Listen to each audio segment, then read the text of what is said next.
కాదు, మన పైన మనకు ప్రేమ ఉంది, మన ప్రాంతమైన మనకు వల్లమాలైనటువంటి ప్రేమ ఉంది. ఆ ప్రేమతో మేము అభివృద్ధి చేసుకోవడానికి నిరంతరం కృషిస్తాం. అనువుని కలుపుకొని ముందుకు పోతాం. ఈ రోజు జేఏసీ పిలుపు మేరకు ఈ రోజు చూడండి వాహనాలు ఒక సమైక్యాంధ్ర 2013లో సమైక్యాంధ్రలో ఇంతకంటే గొప్పగా ఉంది. దాన్ని తలపిస్తా ఉంది. ఈరోజు ఉద్యమకారులుగా గర్వపడుతున్నాం. ఎందుకంటే మన రాష్ట్రం ఇన్ని జిల్లాలు ఇచ్చేటప్పుడు ఒక్క జిల్లా ఇవ్వడానికి ఏమి ఇబ్బంది చెప్తున్నారు. మొన్న సీఎం గారు దావోస్ పర్యటనకు పోయి వచ్చాము, 1,00,000 కోట్ల పెట్టుబడులు తీసుకొచ్చామని. మీ 1,00,000 కోట్ల పెట్టుబడులు మా జిల్లా ఇవ్వండి, మా జిల్లాని మేము చేసుకుంటాం.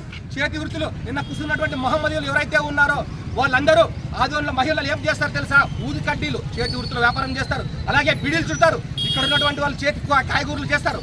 ప్రతి ఒక్కరిని మేము కలుపుకుంటాం, అగ్రగామిగా నిలుపుకుంటాం. బళ్ళారి కాదు, ఏ దానికైనా మేము విశ్వ నగరాలకు పోటీ పడతాం. స్వామి వివేకానంద ఒక మాట చెప్పాడు, నేను సత్యమే దైవమే నా మతం, విశ్వమే నా దేశం, ప్రపంచమే నా గురువు అని. అలాగా మేము కోరుతున్నటువంటిది ఈ సువిశాల ప్రపంచంలో ఆదోని జిల్లాగా 5 నియోజకవర్గాలకు కలపండి. ఈరోజు మొన్న పవర్ పాయింట్ ఇస్తూ మన ముఖ్యమంత్రి గారు చెప్పారు, అమరావతి నుంచి శ్రీకాకుళమైన కర్నూలు జిల్లాలో ఉన్నటువంటి చివరి ప్రాంతం చిప్పగిరి అయినా బార్వా ప్రాంతం అయినా ఎక్కడున్న రాష్ట్ర నలుమూలల నుంచి ఒకే సమ దూరం ఉంది కాబట్టి అక్కడ 15, అక్కడ 14, ఇక్కడ 14 సరి మధ్యలో ఉంది కాబట్టి మేము చేసామంటున్నాం. రండయ్య చంద్రబాబు నాయుడు గారు, మేము ఇక్కడ జేఏసీ తరఫున కోరుతున్నాం. ఆదోనిలో కూర్చోండి, ఆదోని మున్సిపల్ ఆఫీసులో కూర్చోండి, లేదంటే ఆర్డీఓ ఆఫీసులో కూర్చోండి. అక్కడి నుంచి చూడండి, పత్తికొండకు పోవాలంటే 33 కిలోమీటర్లు, ఆరూరు రావాలంటే 28 కిలోమీటర్లు, ఎమ్మినూరు రావాలంటే 33 కిలోమీటర్లు, మంత్రాలయం పోవాలంటే 20 కిలోమీటర్లు. ఇది సమదూరం కాదా అని జేఏసీ తరఫున ప్రశ్నిస్తున్నాం.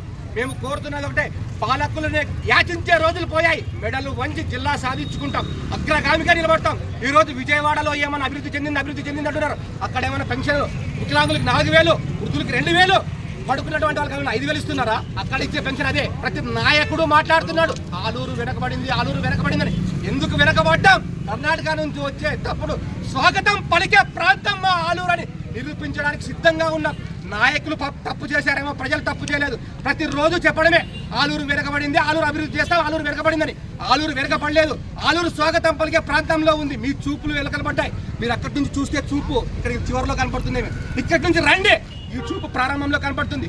ఆ ప్రారంభోత్సవ విధంగా మేము డెవలప్ చేసుకుంటాం. ఆదోని జిల్లాగా ఇచ్చిన రోజు ఆలూరు, ఎమ్మిగినూరు, పత్తికొండ, మంత్రాలయం, అలాగే ఆదోని వీటన్ని కలుపుకొని డెవలప్ చేసుకుంటాం.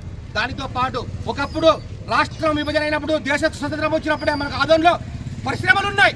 ఆ పరిశ్రమలు మిల్లులు ఉన్నాయి, అవన్నీ మూతపడిపోయాయి. ఎవరికి కల్లా అక్కడ ఉన్నటువంటి సౌకర్యాలు లేకపోతే ఎందుకు కొనడానికి ఒక తూరి మనం అంతా ప్రశ్నించుకుందాం. 20 లక్షల మంది సాక్షిగా అడుగుతున్నాం, 20 లక్షల మంది సాక్షిగా, 12 లక్షల ఓటర్ల సాక్షిగా అడుగుతున్నాం జిల్లా కావాలని. ఈరోజు ఎవరో ఒకరో ఇద్దరో కోరుకుంటుంటేనే మీరు ఇస్తున్నారే, గొప్పగా స్పందించారని. మా ఉద్యమం మీకు కనిపించట్లేదా అని గొంతు చుంచుకొని కాదు, గొంతు ఎత్తి అడుగుతున్నాం, గల్లమెత్తాం. ఈ రోజు పోరాడితే పోయేది బానిస సంఖ్యలు తప్ప అన్న ఒక్క నినాదంతో మేము పోరాట ఉద్యమాన్ని చేస్తున్నాం. ఈ ఉద్యమంలో 44 రోజులు ఆలూరులో అలు పెరుగుకోకుండా చేసి ఏదో ఒక వినూతన కార్యక్రమం చేస్తున్నారు.